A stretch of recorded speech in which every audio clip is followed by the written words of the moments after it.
O Senhor esteja convosco. Ele está no meio de nós. Proclamação do Evangelho de Jesus Cristo segundo Lucas. Glória a vós, Senhor. Nos dias de Herodes, rei da Judéia, vivia um sacerdote chamado Zacarias, do grupo de Abia. Sua esposa era descendente de Arão e chamava-se Isabel. Ambos eram justos diante de Deus e obedeciam fielmente a todos os mandamentos e ordens do Senhor. Não tinham filhos, porque Isabel era estéril e os dois já eram de idade avançada. Em certa ocasião, Zacarias estava exercendo as funções sacerdotais no templo, pois era a vez do seu grupo. Conforme o costume dos sacerdotes, ele foi sorteado para entrar no santuário e fazer a oferta do incenso. Toda a assembleia do povo estava do lado de fora rezando. Enquanto o incenso estava sendo oferecido, então apareceu-lhe o anjo do Senhor, de pé, à direita do altar do incenso. Ao vê-lo, Zacarias ficou perturbado e o temor apoderou-se dele. Mas o anjo disse: Não tenhas medo, Zacarias, porque Deus ouviu tua súplica. Tua esposa Isabel vai ter um filho, e tu lhe darás o nome de João. Tu ficarás alegre e feliz, e muita gente se alegrará com o nascimento do menino, pois ele vai ser grande diante do Senhor. Não beberá vinho, nem bebida fermentada, e desde o ventre materno ficará repleto do Espírito Santo.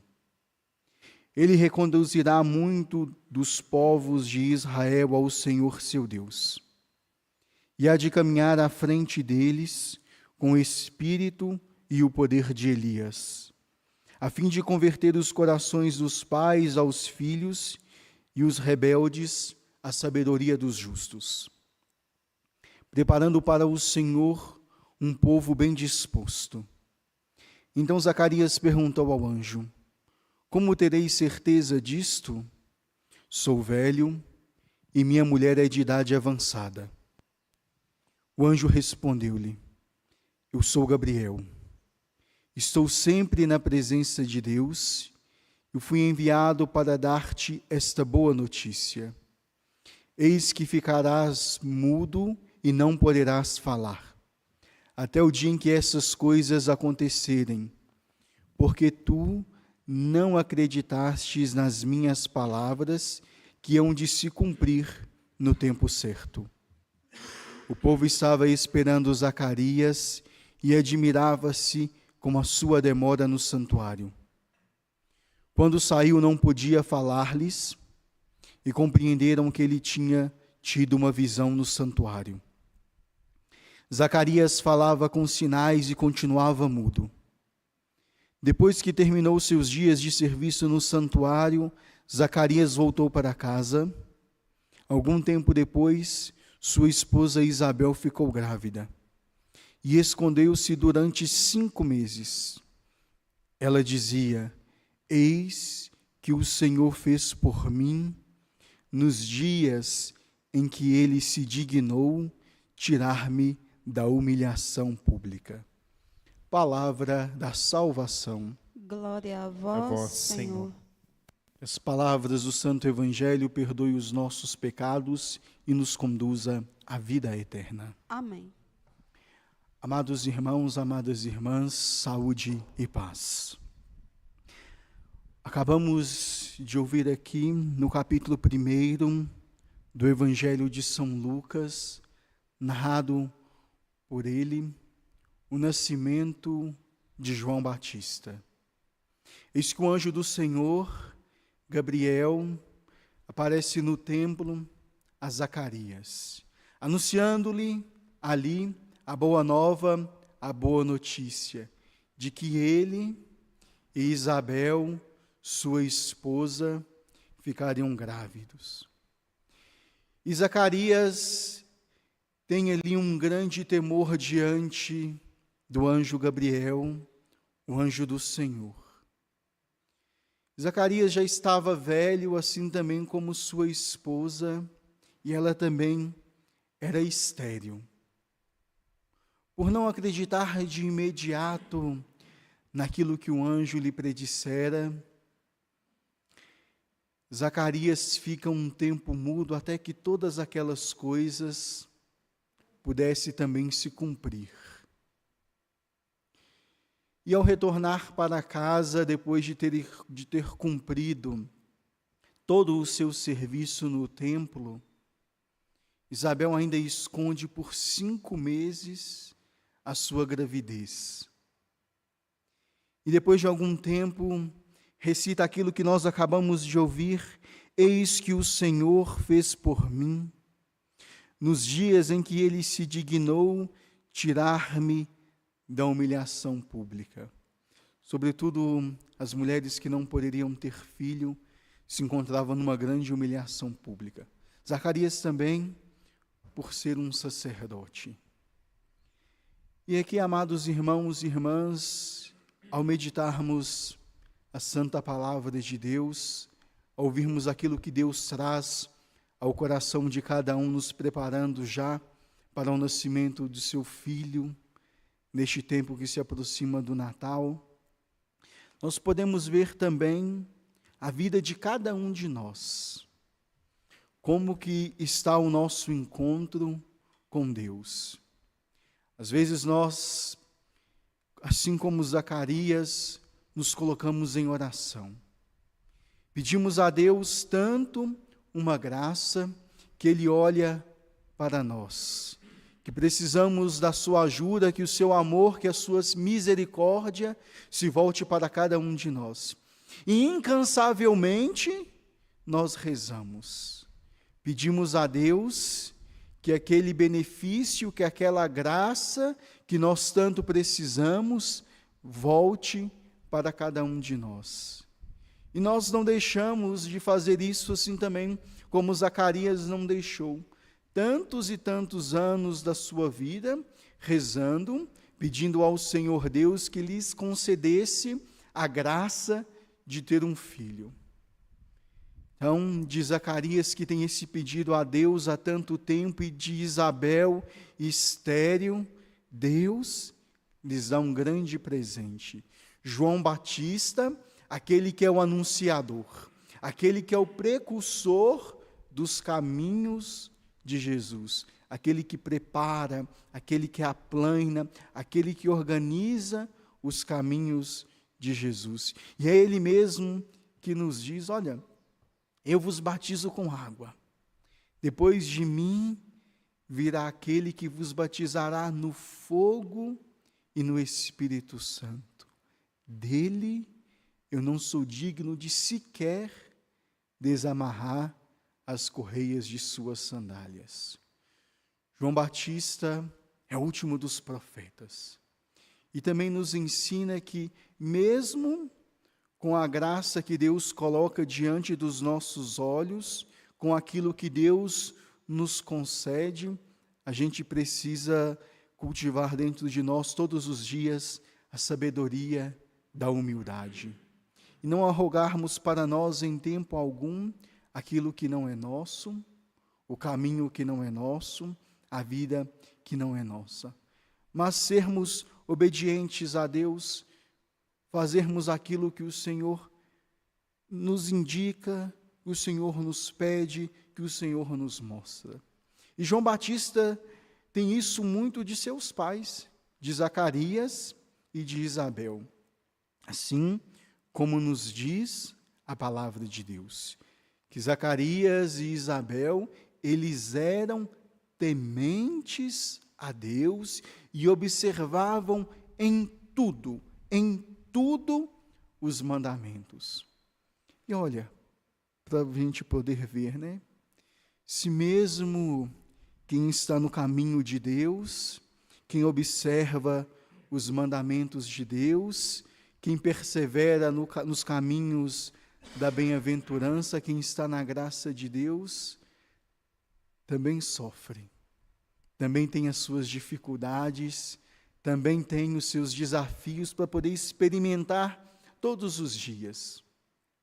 Mas diferentemente de nós, tantas vezes que colocamos-nos neste mesmo caminho, né? De incansavelmente pedir a Deus: Senhor, olha por mim, concede-me esta graça, me faça este favor. Tantos favores estes que às vezes que nós mesmos que nos colocamos em tantos desafios que nós fazemos.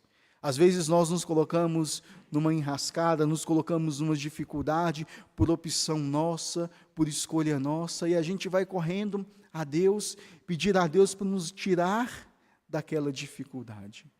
E Deus, assim como Ele escuta a oração de Zacarias, escuta a oração de Isabel, Ele também escuta a cada um de nós que somos seus filhos e filhas.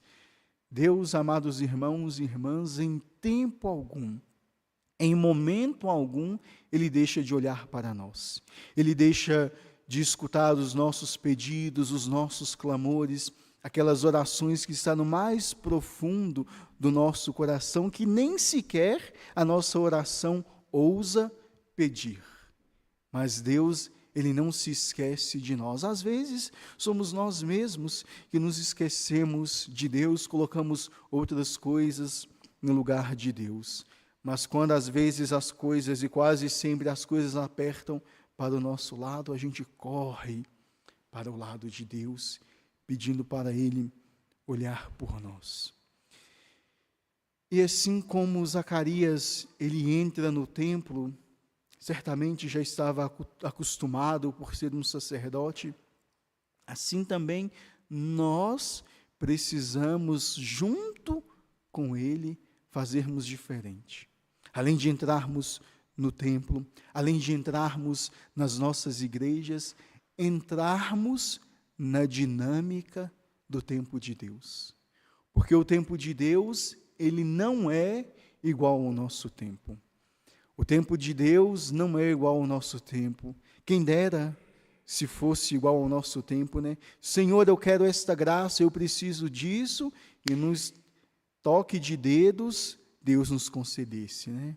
Se fosse assim, talvez Deus nos concedesse aquilo que nós precisássemos aqui e agora, a gente nem saberia agradecer, nem experimentaríamos ali os desafios deste ímpeto que nós precisamos experimentar, dos desafios, deste contato maior com Deus, dessa experiência um tanto quanto desafiadora do dia a dia, dessas opções que cotidianamente devemos escolher, precisamos escolher, mas quando a gente faz este encontro com Deus, voltamos o nosso olhar para Ele, voltamos o nosso coração para Ele e aguardamos de Deus aquilo que nós tanto precisamos, a gente consegue verdadeiramente entrar nessa dinâmica, né? Olha, Deus vai me conceder esta graça no tempo e na hora que for o tempo dele. Então não adianta, às vezes, a gente ficar sofrendo com algo que nós gostaríamos que acontecesse naquele momento, naquele instante. Isso serve para a gente poder amadurecer a nossa fé, o nosso conhecimento em Deus, a nossa busca de vida cotidiana na oração e até mesmo para que nós possamos entender os sofrimentos pelo qual nós estamos passando. Para que quando Deus realizar aquela graça na nossa vida, naquele momento oportuno, naquele tempo certo, nós reconhecermos, né? Olha, Deus realizou esta graça na minha vida. E por tanto tempo eu pedi, mas agora chegou o momento de Deus. Chegou o momento que Ele voltou o seu olhar, a sua misericórdia para mim, estendeu a sua mão para mim, e agora cumpre-se na minha vida a graça de Deus. E a gente olhando para cada um de nós, a gente compreende, né? Olha, o tanto que eu sofri, o tanto que eu pude amadurecer. E às vezes a gente percebe, né? Sofri tanto, tanto, por algo que não precisava. E se eu tivesse me colocado mais em oração, se eu tivesse confiado mais em Deus, se eu tivesse colocado mais em Deus essa minha dificuldade, meu sofrimento teria sido menor. Mas todos os dias Deus nos ensina um pouquinho, nos mostra o caminho pelo qual nós devemos caminhar, o caminho pelo qual nós devemos trilhar. Eu lembro que algum tempo atrás, eu estava sofrendo muito, passando por uma dificuldade tão grande na minha vida. E desde muito criança, vinha com a minha paróquia fazer peregrinação aqui na Casa da Mãe da Piedade. Então, desde muito criança, eu conservo a devoção à Virgem Maria, Senhora da Piedade. Então, consegui uma pequena imagem de Nossa Senhora da Piedade e colocava essa imagem na cabeceira da minha cama. Então, todos os dias, com esse sofrimento que às vezes dilacera a nossa alma, dilacera o nosso coração, e a gente não sabe para onde caminhar, não sabe que resposta dar, não sabe para onde correr, a gente não sabe o que buscar, porque a gente se apega demais ao sofrimento, se apega demais à dificuldade. Um dia, olhando para a imagem de Nossa Senhora da Piedade, eu falei assim: Senhor, dá-me licença que quem hoje precisa deitar no colo de uma mãe, deitar no colo da sua mãe, sou eu. Aí eu fazia todos os dias esse gesto, né? De lá, Senhor, dá licença, que hoje é eu que preciso deitar aqui no colo de mãe, sou eu que preciso do colo de mãe, sou eu que preciso deitar aqui.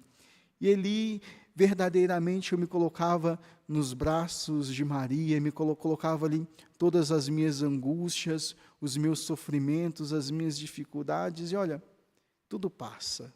Sofrimento não é para sempre, e a gente vê, olha, sofrimento só me ajudou a crescer, me aproximou muito mais de Deus, e me mostrou que com Deus nós somos muito mais, que com Ele nós podemos tudo, e que em tempo algum Ele nos desampara.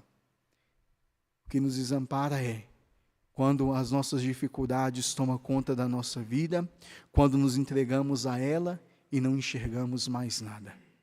Coloquemos sempre Deus na frente de tudo, das nossas alegrias, dos nossos sofrimentos, das nossas tristezas, pedindo sempre a Ele que nos mostre todos os dias da nossa vida qual o caminho que nós precisamos trilhar, qual o caminho que com a sua ajuda nós vamos sempre pautar na verdade, no amor, na justiça.